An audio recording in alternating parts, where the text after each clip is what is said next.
My name's Aidan Toole. I'm a designer of sorts. Started doing design work in high school. I took computer graphics all 4 years.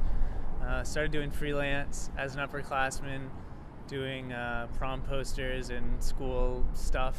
And then when I got to college, I started doing user interface design, user experience design, and now I'm working at a human-computer interaction organization at Drexel, and in April I'll be moving to New York to work at a human-centered design agency.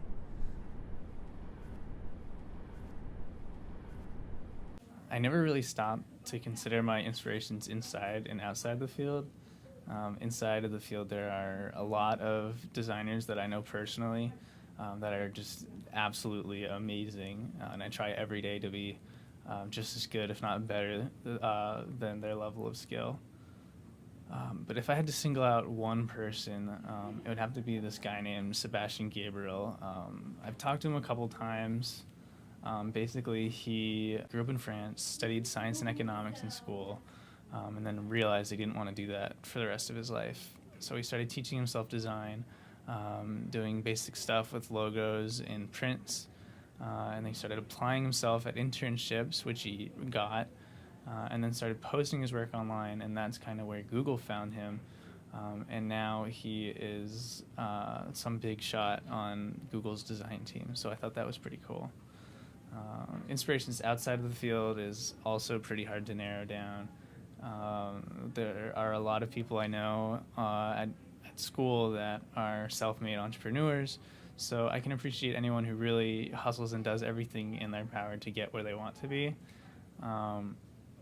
If I had to say someone specifically, it would be Kanye West. Well, human-computer interaction is almost by definition changing people's lives for the better. As a part of my job, I have to think about problems people face in their day-to-day lives and come up with solutions that make their lives easier. So when I think of the idea of inspiring others, I would hope that they see the kind of work that I do and aspire to also change other people's lives. One thing that's unique to my work, I ask myself that question all of the time. There are days where I feel really discouraged that maybe I'm not good enough or I don't know what I'm doing. But there are also days where I feel really accomplished and proud and excited about what I'm doing and with what I've done. I really don't have an answer because my work is always changing. People see some of my stuff sometimes and go, yeah, Aidan did that, or that's kind of my style. But personally, it's hard to say. So UI UX is constantly changing and evolving. So I'm not exactly sure what's going to happen in 5 years.